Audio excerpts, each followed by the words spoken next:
প্রিয় ছাত্রছাত্রীরা সবাই কেমন আছো? আশা করি প্রত্যেকে খুব ভালো আছো। আমি তোমাদের সঙ্গে রয়েছি, তোমাদের স্যার অর্ক স্যার। আজকে যে জন্য আমি এলাম, যে ভিডিওটা নিয়ে এলাম, এটা হচ্ছে দ্বাদশ শ্রেণীর ছাত্রছাত্রীদের জন্য। ক্লাস 11 থেকে যারা ক্লাস 12-এ উঠেছো, তোমাদের জন্য এই কবিতাটা খুব গুরুত্বপূর্ণ। থার্ড সেমিস্টারে কিন্তু এই কবিতাটা রয়েছে। আমি আজকে আলোচনা করব কবি শ্রীজাতর লেখা কবিতা ধর্ম। এই কবিতাটা নিয়ে আমি আজকে সম্পূর্ণ আলোচনা করব। কেউ স্কিপ করবে না, ভিডিওটা মন দিয়ে দেখো, আর পারলে খাতা নিয়ে বসে পড়ো। আজকের এই কবিতার প্রেক্ষাপট কোনো আনন্দদায়ক ঘটনা নয়, বরং বেদনার। আমি কবিতায় আসছি, কবিতার ঘটনা বিবৃতি নিয়ে আলোচনা করব, কিন্তু তার আগে আমরা দেখব যে কবি শ্রীজাত কে ছিলেন, বা কে ছিলেন নয়, তিনি এখনও আমাদের মধ্যে বিরাজমান। এই কবি শ্রীজাতকে নিয়ে আমরা একটু কথা বলবো, কারণ কবিতা পড়তে গেলে কবি সম্পর্কে তো তোমাকে জানতেই হবে। তাই দেখো, স্ক্রিনে দেখো, কবি শ্রীজাত 1975 সালে কলকাতায় জন্মগ্রহণ করেন 21শে ডিসেম্বর। শ্রীজাত বন্দ্যোপাধ্যায়, যিনি শ্রীজাত নামেই অধিক পরিচিত, তার বর্তমান সময়ের একজন অসামান্য কবি বলা যেতে পারে, কবি এবং গীতিকার বলা যায় শ্রীজাত বন্দ্যোপাধ্যায়কে। তিনি 2004 সালে তার উড়ন্ত সব জোকার কবিতার বইয়ের জন্য আনন্দ পুরস্কার পান। তার লেখা উল্লেখযোগ্য কাব্যগ্রন্থগুলি হলো শেষ চিঠি, দু চার কথা, অনুভব করেছি তাই বলছি, বর্ষামঙ্গল, কিছু কবিতা, কর্কটকান্তির দেশ, অন্ধকার লেখাগুচ্ছ 2015 সালে প্রকাশিত হয়, লিমেরিক 2018 সালে প্রকাশিত হয়। এছাড়া বহু কাব্যগ্রন্থ প্রকাশিত হয়েছে শ্রীজাতর। তিনি কবিতা লেখার পাশাপাশি চলচ্চিত্রের জন্য বহু গান রচনা করেছেন। তো এই হলো কবি শ্রীজাত সম্পর্কে আমরা জানলাম। এবার মূল কবিতায় আমরা আসবো। কবিতার প্রেক্ষাপট কি রয়েছে সে সম্পর্কে একটু আমরা আলোকপাত করি, তারপর কবিতার বিশ্লেষণে যাব। তাহলে কবিতার প্রেক্ষাপট বলেছিলাম প্রথমেই, কোনো আনন্দদায়ক ঘটনা নয়, বরং বেদনার। তারিখটা ছিল 26শে ফেব্রুয়ারি 2015 সাল। জায়গা কোথায় ছিল?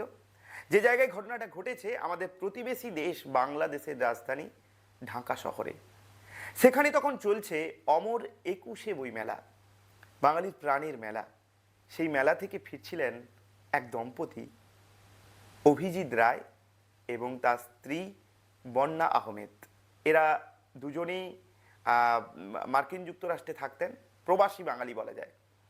অভিজিৎ রায় ছিলেন একজন মুক্তমনা ব্লগার, আর পেশায় প্রকৌশলী, মানে ইঞ্জিনিয়ার।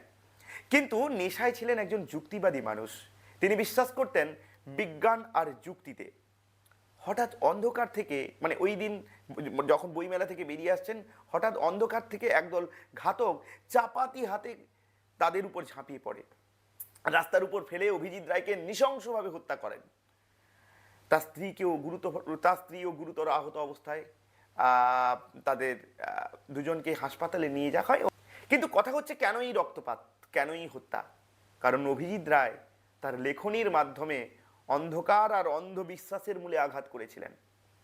তোমরা অনেকেই হয়তো ভাবছো, স্যার ব্লগার মানে কি? ব্লগার হলো সেই স্বাধীনচেতা মানুষ যিনি ইন্টারনেটে নিজের যুক্তি এবং বুদ্ধি দিয়ে লেখালেখি করেন। অভিজিৎ রায় চেয়েছিলেন মানুষের মন থেকে কুসংস্কার দূর করে বিজ্ঞানের আলো জ্বালাতে। প্রতিবেশী দেশ বাংলাদেশে বিভিন্ন উগ্রপন্থীরা ধর্মের বড়াই করে, কে আশ্রয় করে নানান অসামাজিক এবং কুসংস্কারাচ্ছন্ন কাজ করে যাচ্ছিলেন। প্রবাসে বসে তিনি ইন্টারনেটে লেখালেখি করতেন। তারা ভেবেছিলেন, ওই উগ্রপন্থীরা ভেবেছিলেন, একটা মানুষকে মেরে ফেললে তার সেই সত্যকে মেরে ফেলা যাবে।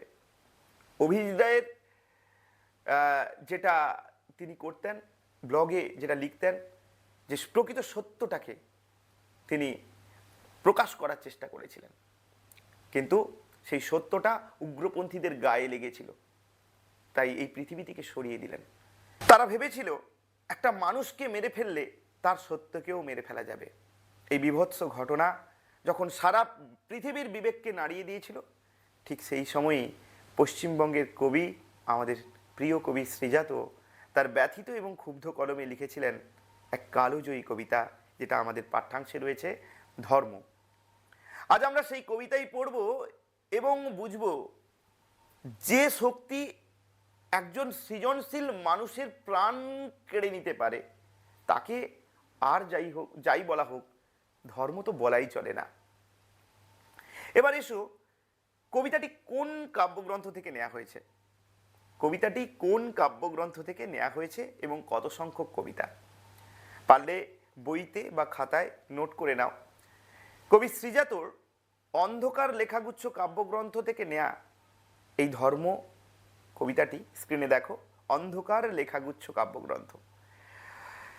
কবির কাছে ধর্ম মানে আচার সর্বস্ব কোনো প্রথা নয়। কবির চোখে ধর্ম হলো মানুষের অস্তিত্বের সার্থকতা। তোমরা যারা দ্বাদশ শ্রেণীর শিক্ষার্থী বন্ধুরা রয়েছো, তোমাদের পাঠ্য বইয়ে এই কবিতাটি রাখার মূল উদ্দেশ্য হলো তোমাদের মধ্যে মানবিক মূল্যবোধ জাগিয়ে তোলা। আর বলবো, অন্ধকার লেখাগুচ্ছ কাব্যগ্রন্থের 14 সংখ্যক কবিতা হলো এই ধর্ম কবিতাটা। এবার আমরা সরাসরি কবিতার মধ্যে যাব। কবিতার বিষয়বস্তুতে কি উঠে আসছে, কবিতার লাইনে কি রয়েছে, তো সেটা তোমাদের আমি বুঝিয়ে বলবো। আর কবিতার বিষয়বস্তু এটাই যে যাকে আমরা ধর্ম বলছি, সেই ধর্ম কখনো অন্যকে আঘাত করতে পারে না, অন্যকে পৃথিবী থেকে সরিয়ে দিতে পারে না। কবিতার প্রথম লাইন স্ক্রিনে দেখো, বলছে, আব্দুল করিম খাঁর ধর্ম ছিল গান, আইনস্টাইনের ধর্ম ছিল দিগন্ত প্রেরণা। কবি এখানে নির্দিষ্ট কিছু মানুষের নাম নিয়েছেন যারা সমাজকে কিছু দিয়ে গেছেন। যেমন আব্দুল করিম খাঁ, তিনি ছিলেন ভারতীয় শাস্ত্রীয় সঙ্গীতের দিকপাল। এই আব্দুল করিম খাঁ ছিলেন ভারতীয় সঙ্গীত শিল্পের একজন দিকপাল, শাস্ত্রীয় সঙ্গীতের দিকপাল। তার কাছে গান ছিল উপাসনা। তিনি কোনো মন্দির মসজিদের গণ্ডিতে আটকে ছিলেন না, তার সুরই ছিল ঈশ্বর। সেই ঈশ্বরের জন্য মন্দির দরগায় গিয়ে দিন কাটাতেন না। অন্যদিকে আলবার্ট আইনস্টাইন, এই বিজ্ঞানী, মহাকাশ বিজ্ঞানী, মহাকাশ আর সময়ের জটিল সূত্র সমাধান করেছেন। বিজ্ঞানের মাধ্যমে নতুন দিগন্ত বা জ্ঞানের সীমা ছাড়িয়ে যাওয়াই ছিল তার কাছে প্রকৃত ধর্ম। পরের লাইনে বলছে দেখো, কবিরের ধর্ম ছিল সত্যের বয়ান, বাতাসের ধর্ম শুধু না থামা কখনো। কবির মধ্যযুগের একজন কবি, মধ্যযুগের এই মহাপুরুষ বলেছিলেন, হিন্দু আর মুসলিমদের মাঝে কোনো দেয়াল নেই। কবিরের কবিতায় তার ধর্ম ছিল নির্ভীকভাবে সত্য বলা। অভিজিৎ রায়ও কিন্তু আধুনিক যুগের কবির ছিলেন, যিনি সত্য বলতে এক পাও ভয় পায়নি, এক পাও পিছু পা হয়নি ভয় পেতে। পরের লাইনে বলছে দেখো, ভ্যান গগের ধর্ম ছিল উন্মাদনা, আঁকা। গার্সিয়া লোরকার ধর্ম কবিতার জিত। ভ্যান গগ, এই ভ্যান গগ ছিলেন একজন ওলন্দাজ চিত্রশিল্পী। এই ওলন্দাজ চিত্রশিল্পী শিল্পের নেশায় এতটাই পাগল ছিলেন যে নিজের কানের লতি কেটে ফেলেছিলেন। ছবি আঁকাই ছিল তার প্রাণের ধর্ম। আবার অন্যদিকে বলছেন গার্সিয়া লোরকা, স্পেনের একজন প্রগতিশীল কবি। স্পেনের এই প্রগতিশীল কবিকে 1936 সালে ঘাতকরা গুলি করে হত্যা করেছিলেন, কারণ তার কবিতায় স্বাধীনতার কথা ছিল। লোরকা থেকে অভিজিৎ রায় যুগ যুগ ধরে সত্যের কণ্ঠরোধ করতে ঘাতকরা অস্ত্র তুলে নিয়েছে। এদের কাব্য কবিতায় বারবার সত্য উঠে এসেছে। পরের লাইনে বলছে দেখো, লেনিনের ধর্ম ছিল নতুনের পতাকা, নতুন পতাকা, আগুনের ধর্ম আজও ভস্মের চরিত। লেনিন, ইতিহাসের পাতা খুললেই আমরা সেই রুশ বিপ্লবের নায়ক লেনিনের কথা ভাবি বা পড়ি। এই লেনিন ছিলেন রুশ বিপ্লবের নায়ক। তার কাছে ধর্ম মানে মন্দিরে মাথা নত করা নয়, তার ধর্ম ছিল সাম্যবাদ, অর্থাৎ পৃথিবীর প্রতিটি মানুষের সমান অধিকার। তিনি চেয়েছিলেন এমন এক সমাজ গড়তে যেখানে কেউ শোষিত হবে না। নতুন পতাকা মানে হলো সেই সাম্যের প্রতীক। লেনিন শিখিয়েছিলেন, কি শিখিয়েছিলেন? বিপ্লবের মাধ্যমে এই অন্যায় সমাজ ব্যবস্থাকে ভেঙে ফেলতে হবে। আর তার পরের লাইনে বলছে, আগুনের ধর্ম আজও ভস্মের চরিত। আগুন দাউ দাউ করে জ্বলে, সেই আগুনের ধর্ম যেমন জঞ্জাল পুড়িয়ে ছাই করে দেওয়া, লেনিনের আদর্শ তেমনি সমাজ থেকে বৈষম্য দূর করার আগুন ছিল। সমাজ থেকে বৈষম্য দূর করতে হবে, সকলের সমান অধিকার পাবে, এটাই ছিল তার ধর্ম। তাই স্বাধীনতার পতাকা তিনি উড়িয়েছিলেন। লাস্ট লাইনে বলছে দেখো, এত ধর্ম, এত এত ধর্ম, কিন্তু একই গ্রহে থাকে, এ ওকে সে তাকে আরো জায়গা করে দেয়। কবি অবাক হয়ে প্রশ্ন করেছেন,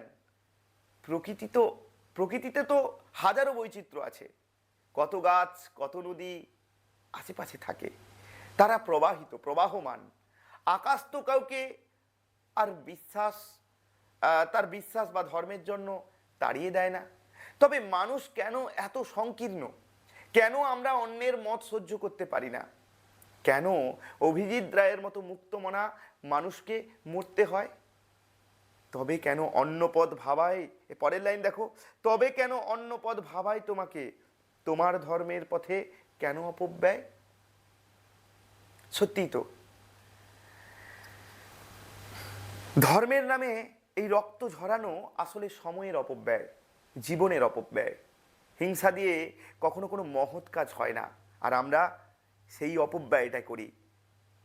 এই প্রথাকথিত যে ধর্ম, সেই ধর্ম নিয়ে আমরা বড়াই করে অন্যের ধর্মকে আক্রোশ মেটানো, তাদের উপর নিজেদের সব কিছু চাপিয়ে দিয়ে অত্যাচার চালানো হয়। পরের লাইন বলছে, একদম শেষ লাইন, যে তোমাকে শিখিয়েছে দখলের কথা, যেন সে ধর্মই নয় প্রাতিষ্ঠানিকতা। এই শেষ দুটি লাইনই হলো কবিতার আসল চাবিকাঠি। কবি স্পষ্ট করে দিচ্ছেন, যা তোমাকে অন্যের উপর আধিপত্য করতে শেখায়, যা তোমাকে অন্যের বিশ্বাস দখল করতে শেখায়, তা আসলে কিন্তু ধর্ম নয়, তা হলো ধর্মের এক বিভৎস ব্যবসায়িক এবং রাজনৈতিক রূপ, যার নাম প্রাতিষ্ঠানিকতা। প্রকৃত ধর্ম মানুষকে ভালোবাসতে শেখায়, কিন্তু প্রাতিষ্ঠানিকতা মানুষকে অন্ধ করে দেয়। অভিজিৎ রায়রা এই অন্ধত্বের বিরুদ্ধে লড়েছিলেন। ছাত্র হিসেবে তোমাদের ধর্ম হোক যুক্তিবাদী হওয়া, বিজ্ঞান মনস্ক হওয়া এবং সব অন্যায়ের প্রতিবাদ করা। কবিতার বিষয়বস্তু এটাই।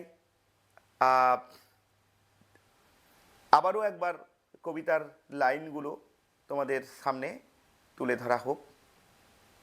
আমি ঝটপট করে একবার করে স্ক্রিনে দেখো, তাহলে সংক্ষেপে আমি বলে দেব, তাহলে তোমাদের খুব উপকারে আসবে। আব্দুল করিম খাঁর ধর্ম ছিল গান, আইনস্টাইনের ধর্ম ছিল দিগন্ত পেরোনো। বিজ্ঞানী একদিকে গায়ক, তার গান ধর্ম ছিল আব্দুল করিম খানের, আবার আইনস্টাইনের ধর্ম ছিল দিগন্ত পেরোনো, অর্থাৎ বিজ্ঞানের নব নব সূত্র আবিষ্কারের মাধ্যমে সভ্যতাকে এগিয়ে নিয়ে যাওয়া তথা সভ্যতায় গতি দান করা ছিল আইনস্টাইনের কাজ। কবিরের ধর্ম ছিল সত্যের বয়ান, বাতাসের ধর্ম শুধু না থামা কখনো। কবির হচ্ছে মানবতাই তার মানব ধর্ম, কোনো মন্দির মসজিদ গির্জা নয়, মানুষের হৃদয়েই বাস করেন মানুষের পরমাত্মা, আরাধ্য পরমেশ্বর।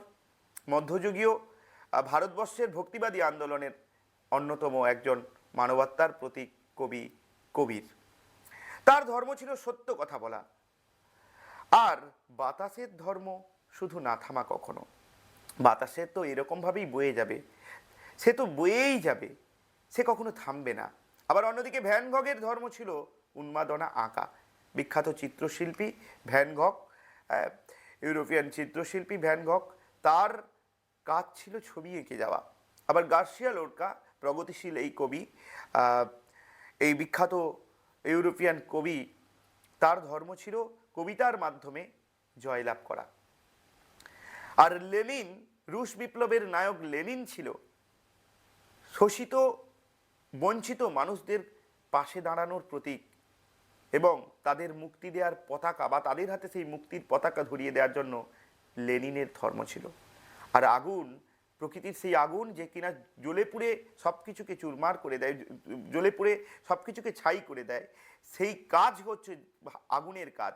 সমাজের যা কিছু জঞ্জাল, সেই জঞ্জালকে পুড়িয়ে ছারখার করে দেওয়া ছিল আগুনের কাজ। এটাই হচ্ছে তার ধর্ম। কবি বলছেন, এত ধর্ম, এত এত ধর্ম, কিন্তু একই গ্রহে থাকে, এ ওকে সে তাকে জায়গা করে দেয়। তবে কেন অন্য পথ ভাবায় তোমাকে? প্রকৃতিতে গাছপালা, নদী, সমুদ্র, পাহাড়, পর্বত সবাই সবাইকে জায়গা করে দিয়েছে। আকাশে জায়গা করে দিয়েছে পাখিকে, আকাশ জায়গা করে দিয়েছে পাখিকে, পাখি উড়ে চলে। সবাই সবাইকে জায়গা করে দেয়, এটাই তার ধর্ম। কিন্তু আমাদের মতন স্বার্থপর কিছু মানুষ যারা ধর্মের বড়াই করে, সেই ধর্মীয় সম্প্রদায়ের কিছু মানুষ আছেন যারা অন্য পথ ভাবায়, যারা চাপিয়ে দেওয়ার চেষ্টা করে, ধর্মের অপব্যাখ্যা দেয়। হ্যাঁ, ধর্মের অপব্যাখ্যা দেওয়ার চেষ্টা করে। আর সেই ধর্মেই তারা নিজের ধর্মকে উপেক্ষা করে তারা অযথা সময় নষ্ট করে।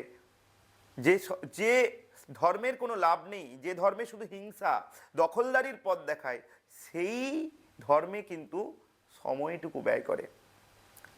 আর কবি বলছেন এটা তার পথ নয়, এটা তার ধর্ম নয়, কিন্তু সেই ধর্মেই সে পা দেয়। শেষ লাইনে বলছে যে তোমাকে শিখিয়েছে দখলের কথা, যেন সে ধর্মই নয় প্রাতিষ্ঠানিকতা।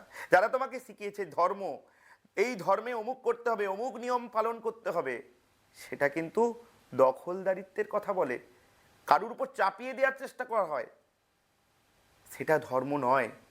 কবি লাস্ট লাইনেই বলছেন যেন সে ধর্মই নয় প্রাতিষ্ঠানিকতা।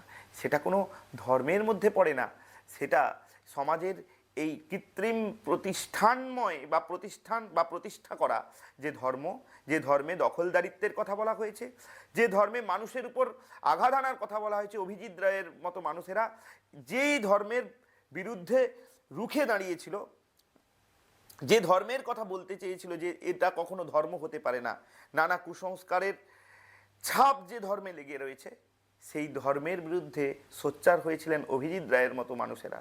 আর তাদেরই এই সব নিয়ম কানুন তৈরি করা, সেই সব ধর্মের যারা নিয়ম কানুন তৈরি করে, সেই জঙ্গিবাদীরা, সন্ত্রাসীরা, যারা তাদের নিয়ম তৈরি করে যে প্রতিষ্ঠানে, সেই প্রতিষ্ঠান থেকেই তাকে কুপিয়ে কুপিয়ে অত্যাচার বা হত্যা করা হয়েছিল। আসলে সেটা কোনো ধর্ম নয়, সেটা কি? সেটা হচ্ছে প্রাতিষ্ঠানিকতা। সেটা কি? প্রাতিষ্ঠানিকতা। এই হচ্ছে মূল কবিতার বিষয়বস্তু। আশা করি তোমরা প্রত্যেকেই বুঝতে পেরেছো। আজকের মতো কবিতা বিষয় নিয়ে যতটুকু আলোচনা করলাম সবাই বুঝতে পারলে। যদি কবিতাটি ভালো লাগে, যদি তোমরা বুঝতে পারো, অবশ্যই লাইক, শেয়ার, কমেন্ট করতে ভুলবে না। আর চ্যানেলে যারা নতুন এসছো সাবস্ক্রাইব করে রাখো। নিয়মিতভাবে এবার থেকে ভিডিও ছাড়া হবে 9, 10, 11, 12-এর ছাত্রছাত্রীদের জন্য, বিশেষ করে 10, 11, 12-এর ছাত্রছাত্রীদের জন্য এই চ্যানেলটি খুব গুরুত্বপূর্ণ। তবে 9-এর ছাত্রছাত্রীরা তোমরা জাস্ট তোমাদের কমেন্ট করতে হবে, এটা নিয়ে একটু সমস্যা তোমাদের, সেটা নিয়ে আমি বিস্তারিত আলোচনা করব। কারণ এতগুলো ক্লাসের ভিডিও দেওয়াটা একটু সমস্যা রয়েছে, চাপের রয়েছে। কারণ আমি শিক্ষকতার সঙ্গে যুক্ত, স্কুলে পড়ানোর ক্ষেত্রেও একটা ব্যাপার থাকে, তো সেই সময়টুকু বের করে এখানে ভিডিওয়ে তোমাদের কাছে আসা। তো তোমাদের যারা 9-এ পড়ো, তোমাদের যা সমস্যা থাকবে একটু কমেন্ট করে জানালেই কিন্তু আমি অবশ্যই তোমাদের সমস্যার সমাধান করব। আর যারা 9, 10, 11, যারা 10, 11, 12-এ যারা রয়েছে, তাদের তো কোনো সমস্যাই হবে না। তোমরাও কমেন্ট করবে, তোমাদের সুবিধা অসুবিধা সব কিছু জানাবে কমেন্টে। আর তোমাদের সেই কমেন্ট দেখেই কিন্তু আমার আগ্রহ বাড়বে এবং আলোচনা করতে আরও বেশি আমি আগ্রহী হয়ে উঠবো। আজকের মতো তাহলে এই পর্যন্ত। সবাই ভালো থেকো, সবাইকে ভালো রেখো, আর পড়াশোনাটা মন দিয়ে চালিয়ে রেখো।